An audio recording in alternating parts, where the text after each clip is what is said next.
இயக்குனர் பா ரஞ்சித் அவர்களுடைய தயாரிப்பில் வெளியான பாட்டில் ராதா திரைப்படம், அதோட விமர்சனம் தான் இந்த வீடியோ.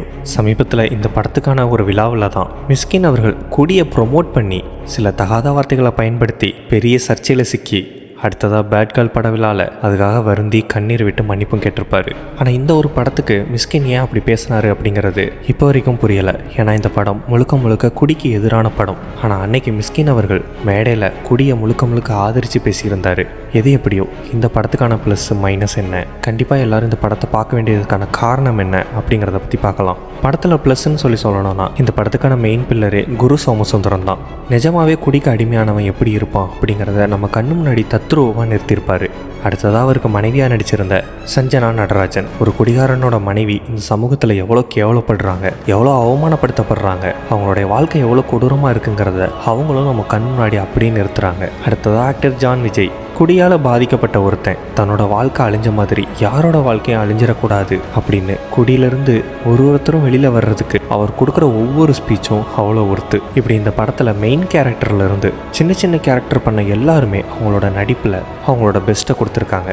படம் ஆரம்பித்து இன்டர்வல் வர ஃபர்ஸ்ட் ஆஃப் எந்த விதமான லேகும் இல்லாமல் நம்மளை நல்லாவே என்டர்டெயின் பண்ணும். அதே மாதிரி படத்தோட கிளைமேக்ஸ் முடிஞ்சு வெளியே வரும்போது ஒரு ஃபீல் குட்டான ஒரு எனர்ஜியை நமக்கு கண்டிப்பாக தரும். இந்த படத்தில் மைனஸ்ன்னு சொல்கிறதுக்கு எதுவுமே இல்லை. ஏன்னா இது ஒரு கமர்ஷியல் ஃபிலிம் கிடையாது. இது ஒரு மனுஷனாக மாற்றுறதுக்கான படம். செகண்ட் ஆஃப் ரொம்ப ஸ்லோவாக போகிற மாதிரி நிறைய பேருக்கு தெரியும். ஏன்னா செகண்ட் ஆஃப் ஃபுல்லாகவே இந்த குடியால் ஹீரோ எவ்வளோ கஷ்டப்பட்டார், அவமானப்பட்டாருன்னு அவரோட கஷ்டத்தை மட்டுமே காமிச்சிக்கிட்டே வருவாங்க. ஹீரோக்கு பெருசாக எந்த ஒரு இடத்துலையுமே வின்னிங் பாயிண்ட் அப்படிங்கிறது இருக்கவே இருக்காது. இதனாலேயே செகண்ட் ஆஃப் ஸ்லோவாக போகிற மாதிரி தெரியும். ஆனால் இந்த கதைக்கு, இந்த படத்துக்கு அப்படி ஒரு செகண்ட் ஆஃப் தான் தேவை. இந்த படத்தை போய் ஏன் தியேட்டரில் கண்டிப்பாக பார்க்கணும்னா இது சமூகத்தில் கண்டிப்பாக ஒரு மாற்றத்தை ஏற்படுத்தக்கூடிய ஒரு திரைப்படமாக இருக்கும். இப்படியான படங்களை ஆதரிக்கும் போது தான் இது மாதிரியான கதைகள் இன்னும் நிறைய அளவில் வரும். அப்படி என்ன இந்த படம் சமூகத்தில் மாற்றத்தை ஏற்படுத்திட போகுதுன்னு சொல்லி கேட்டிங்கன்னா, குடிக்கு அடிமையான ஒவ்வொருத்தருக்கும் தெரியும். அதனால் அவங்களோட உடல்நலம் எவ்வளோ பாதிக்கப்பட்டிருக்கு, மனநலம் எவ்வளோ பாதிக்கப்பட்டிருக்கு, அவங்கள சுற்றி உள்ள குடும்பம், நண்பர்கள்லாம் எவ்வளோ பாதிக்கப்பட்டிருக்காங்கன்னு.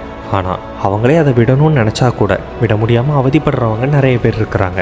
ஒரு மனுஷன் குடியை விடணும்னு முடிவு பண்ணுறான், ஆனால் திரும்ப அவனை ஒரு விஷயம் குடிக்க வைக்குது. என்னதான் சுற்றி நடந்தாலும் கூட எக்காரணத்தை கொண்டு குடிக்கவே போகக்கூடாது அப்படிங்கிறதுக்கான முக்கியமான பாயிண்ட்ஸ் இந்த படத்தில் நிறையவே இருக்குது. இந்த படத்தை பார்த்துட்டு நிறைய பேர் குடிக்கிறவங்க அவங்களோட பழக்கத்தை விடுவாங்களான்னு சொல்லி கேட்டால் கண்டிப்பாக அதை பற்றி தெரியாது. ஆனால் குறைஞ்சது ஒரு மாவட்டத்துக்கும் 1-2 பேருனாலும் இந்த படத்தை பார்த்தாங்கன்னா குடிப்பழக்கத்தை கைவிடுவாங்க.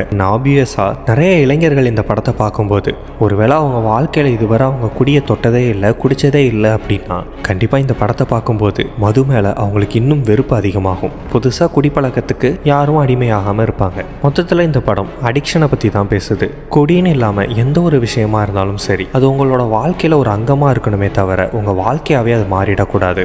நாம் எல்லாரும் வாழ்கிறதுக்கு, சாப்பிட்றதுக்கு நமக்குன்னு ஒரு வேலை தேவை. வேலை எதுக்காக பண்ணுறோம்?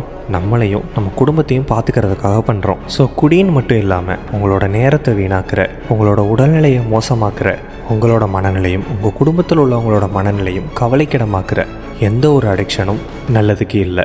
நல்லா சாப்பிடுங்க, நல்லா வேலை பாருங்கள், குடும்பத்தை கவனிங்க அப்படின்னு அஜித்குமார் மட்டும் இல்லை, நீங்கள் நல்லா இருக்கணும்னு நினைக்கிற எல்லாரும் இதே தான் சொல்லுவாங்க. அவ்வளோதான் இந்த வீடியோ பிடிச்சிருந்தா உங்கள் ஃப்ரெண்ட்ஸ் அண்ட் ஃபேமிலியோட ஷேர் பண்ணுங்கள். இது மாதிரியான மோர் இன்ஃபர்மேஷனுக்கு நம்ம சேனலை சப்ஸ்கிரைப் பண்ணிவிடுங்க.